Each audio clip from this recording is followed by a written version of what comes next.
Ukraine पर रूस के हमले का आज 66वां दिन है। रूस ने अब तक इस लड़ाई को विशेष सैन्य अभियान का नाम दिया है, लेकिन पिछले 18 दिनों से रूस ने जो रौद्र रूप दिखाया है, उससे इस बात का संकेत कहा जा सकता है कि 9 मई तक या तो यूक्रेन पूरी तरह तबाह हो जाएगा या फिर रूस के राष्ट्रपति पुतिन आर पार की जंग का ऐलान कर देंगे। ब्रिटेन के रक्षा मंत्रालय को यह डर भी सताने लगा है कि 9 मई के बाद तीसरे विश्व युद्ध का शंखनाद भी हो सकता है। दरअसल 9 मई को रूस विक्ट्री डे मनाता है, जिसमें उसने नाजियों से जो जीत हासिल की थी उसका जश्न मनाता है। और माना यह भी जा रहा था कि यूक्रेन के खिलाफ जीत के लिए पुतिन ने अपने जनरल्स को 9 मई की ही डेडलाइन दी है।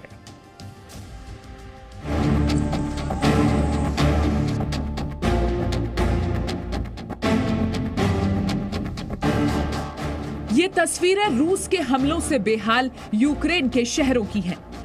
मारियोपोल के अज़ोवस्ताल इंडस्ट्रियल एरिया को रूस की मिसाइलों ने धुआं कर डाला है। राजधानी कीव से 26 किलोमीटर दूर उत्तर पश्चिम दिशा में इरपिन शहर खंडहर बन चुका है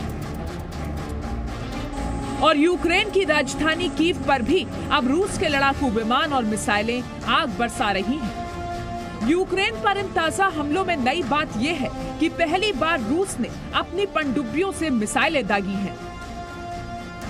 Уничтожены 3 тяговые электроподстанции в районах железнодорожных узлов Фастов, Красноселка и Полонная. Высокоточными ракетами воздушного базирования ВКС России нанесено поражение 10 военным объектам Украины. Среди них 9 районов сосредоточения живой силы и военной техники, а также склад боеприпасов в районе населенного пункта Ильичев.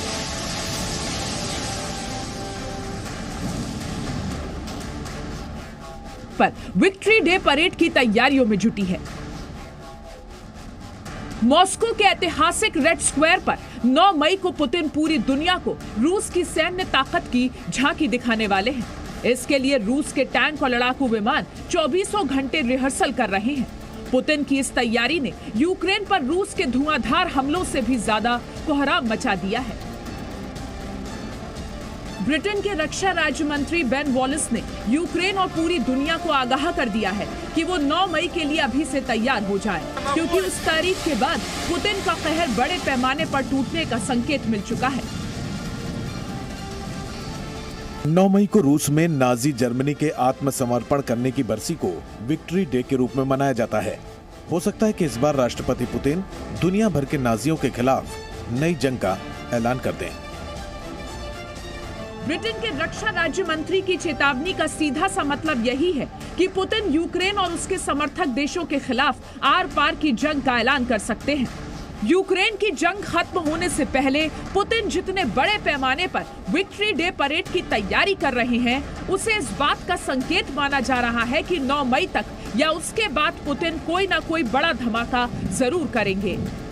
राष्ट्रपति पुतिन 1945 की ऐतिहासिक घटना को पुनः दोहराने के लिए यूक्रेन में डिसिसिव विक्ट्री का ऐलान करने के पहले हो सकता है कि वो यूक्रेन में काफ़ी ज़बरदस्त आक्रामक गतिविधियां करें, ताकि 9 मई को वो अनाउंस कर सकें कि यूक्रेन के खिलाफ हमने मिलिट्री ऑपरेशंस में विजय हासिल की है और ये 1945 के बाद में दूसरा विक्ट्री दिवस है जिसमें रूस ने यूक्रेन और उसके मित्र देश अमेरिका और नाटो को भी शिकस्त दी है।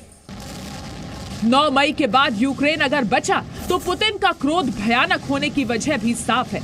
पुतिन मान चुके हैं कि यूक्रेन को मोहरा बनाकर अमेरिका और नाटो के देश रूस के खिलाफ प्रॉक्सी वॉर लड़ रहे हैं। Многие нас убеждены, что реально позиция Украины определяется в Вашингтоне, Лондоне и других западных столицах.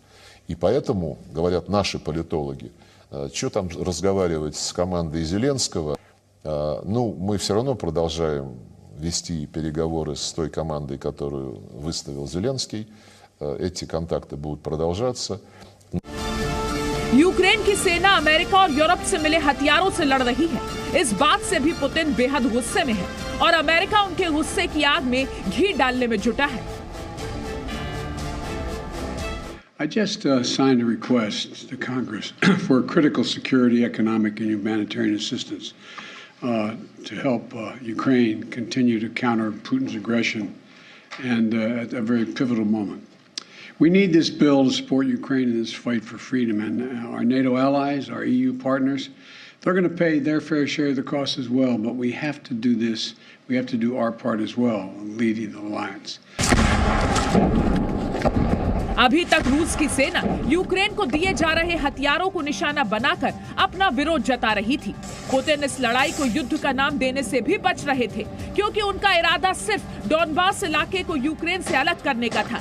रूस की सेना का पूरा ध्यान डोनबास पर ही था। Сьогодні, одразу по завершенню наших перемовин в Києві у місто полетіли російські ракети. 5 ракет. І це багато що говорить про справжнє ставлення Росії до глобальних інституцій, про намагання російського керівництва принизити ООН і все, що організація уособлює. А отже, вимагає відповідної ракетні удари по Україні, по Києву, Фастову, Одесі, Хмельницьку. यूक्रेन के राष्ट्रपति डोनबास में रूस के जिस कहर का मातम मना रहे हैं, अब उतना ही भयानक हमला कीव पर भी शुरू हो चुका है। इन हमलों के साथ ही रूस ने परमाणु युद्ध की चेतावनी देने की रफ्तार भी बढ़ा दी है, जिससे अमेरिका के माथे पर भी बल पड़ने लगा है। I think when you have